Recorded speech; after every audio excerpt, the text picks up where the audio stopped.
Sir, কিডনিতে পাথর, একেবারে অনুষ্ঠানের শুরুতে আসলে আপনার কাছে জেনে নেব, সেটি হচ্ছে কিডনিতে কি আসলেই পাথর হওয়া সম্ভব কিনা। একেবারে পাথর বলতেই যে বিষয়টি বোঝায়।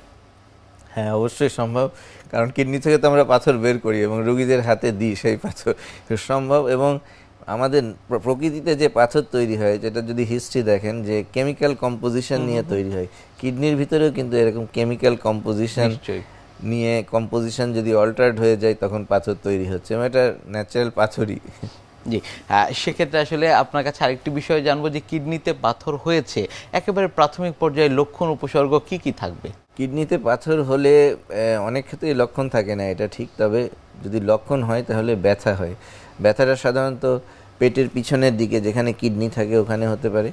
আবার যদি পাথরটা নিচে নেমে এসে প্রস্রাবের নালীতে চলে আসে তখন ব্যথার প্রকৃতি চেঞ্জ হয়ে তখন প্রচণ্ড ব্যথা হয়, এবং সেই ব্যথা এখান থেকে উঠে পিছন থেকে উঠে কুচকির দিকে যায়, সাথে জ্বর বমি এগুলো থাকে।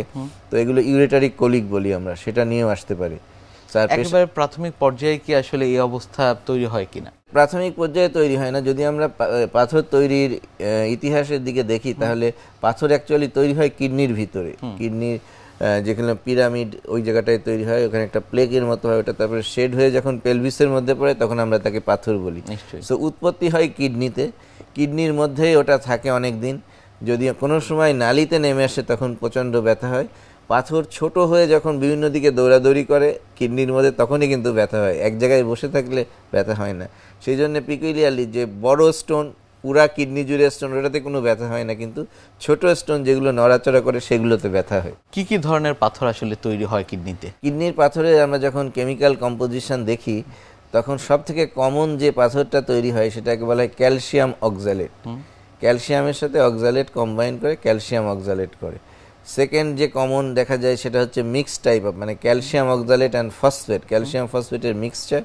তারপরে থার্ড এক ধরনের পাথর হয়, সেটা আমরা বলি ট্রিপল ফসফেট স্টোন। এটা সাধারণত ইনফেকশন, ইউরিনে ইনফেকশন থাকলে এই জাতীয় পাথর হয়। আর একটা পাথর আছে ইউরিক অ্যাসিড স্টোন।